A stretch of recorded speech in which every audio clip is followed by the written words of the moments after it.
ওই দেখো আমাদের এক দেশি ভাই টমেটো ক্ষেত করছেন। আর টমেটো আরও কিছু সবজি আছে, এগুলোর নাম আমার জানা নেই পুরাটা। ওই হচ্ছে আপনার বাঙালি ভাই, ওনার মাজরা এটা। আসসালামু আলাইকুম ভাই। ওয়ালাইকুম আসসালাম। বলানি ভাই, কি অবস্থা? আলহামদুলিল্লাহ ভাই, আছি ভালো। হ্যাঁ। আপনার নাম নেই সালমান ভাই, আমি আর একজনে কইছে যে সালমান ভাই নামে একজনে সবজি ক্ষেত করছেন। আপনি ওনার সাথে আবার দেখা করো বা ওনার বাগানটা দেখলে ভালো লাগবে বা একটা ভিডিও করো। তো আপনার তো টমেটো গাছ লাগাইছেন, যে এই দেশে তো বাঁশবেত নেই, বাঁশবেত ছাড়া আপনি এগুলা কিভাবে কি করতেছেন বা এগুলা যে মনে করেন আমাদের দেশে যেভাবে পরিশ্রম করা লাগে এরকম করা লাগে কিনা, এগুলো একটু আপনি বলেন ভিডিওর মাধ্যমে। জি আলহামদুলিল্লাহ ভাই, আমি তো নতুন নাই, প্রায় 3-4 বছর থেকে করি। আমার লগে আরো লোক আছে, আরো 3-4 জন লোক আছে এই গেলাত।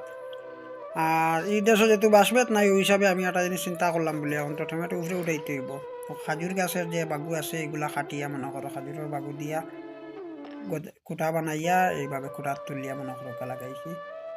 আর আছি আল্লাহর রহমতে বালাগু আছি। মাশাআল্লাহ, আর খুব সুন্দর করে সাজাইছেন দেখি। আর সব কিছু তো আর আপনি দেখরা কি পর্যন্ত কিতা আপনার চোখের সামনে আছে। আলহামদুলিল্লাহ টমেটো ধরে লিছে ভাই দেখি। আর আপনি যদি ভিডিও ছাড়েন তো দর্শকে দোয়া করবা আমার লাগে, কারণ যেহেতু একটা ফসল আমি যাতে আগাইতে পারি। আর ইবাইয়ে ইনশাআল্লাহ ইনশাআল্লাহ আমার দর্শক সবাই তানোর লাগে দোয়া করবা।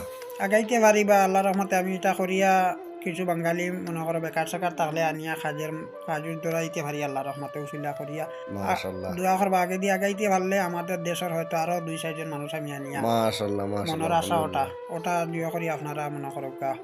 আর যে ভাই ভিডিও ক্ষেত্রে আপনারা একটা লাইক কমেন্ট দিবা, কারণ দেশের স্বার্থে যদি আমি একটু আগাইতে পারি তাহলে হয়তো এখানে আমার 2 জন ভাই না 4 জন ভাই আমি আনতে পারবো। জি জি আনলে আমার দেশেরও উপকারটা হইব ওটাই ওটাই। ইনশাআল্লাহ। আচ্ছা ভাই, আমি তো খালি এখানে টমেটো আর মরিচের গাছ দেখতেছি, আর বাকিগুলোর নামও আমার জানা নেই। এগুলা কি কি লাগাইছেন একটু বলেন, আর জায়গা এখানে কতটুকু? জি ভাই, জায়গা তো আল্লাহর রহমতে প্রায় 8-10 বিঘার মতো আছে আমরা দেশে যেটা বলে। মাশাআল্লাহ। আর বাদ বাকি তো টমেটো দেখতে ভাইরা টমেটো লাগাইছি। এরপরে মরিচ আছে। আর একটা যে সৌদি ভাষায় ফিলফিল রুমি কয়, আমরা দেশে ঠান্ডা মরিচ জাল ছাড়া। আর জাল মরিচ আছে খালা বাইন ভাই। আচ্ছা ভাই, এখন আমারও সময় কম, আমি এখন কাজে যাবো। তো আপনার পুরা বাগানটা আমি পুরা ভিডিও করতে পারিনি, আপনার সাথে তো কথা বলতে অনেক সময় চলে গেল। পরবর্তী কোনো সময় আবার ভিডিও করবো ইনশাআল্লাহ।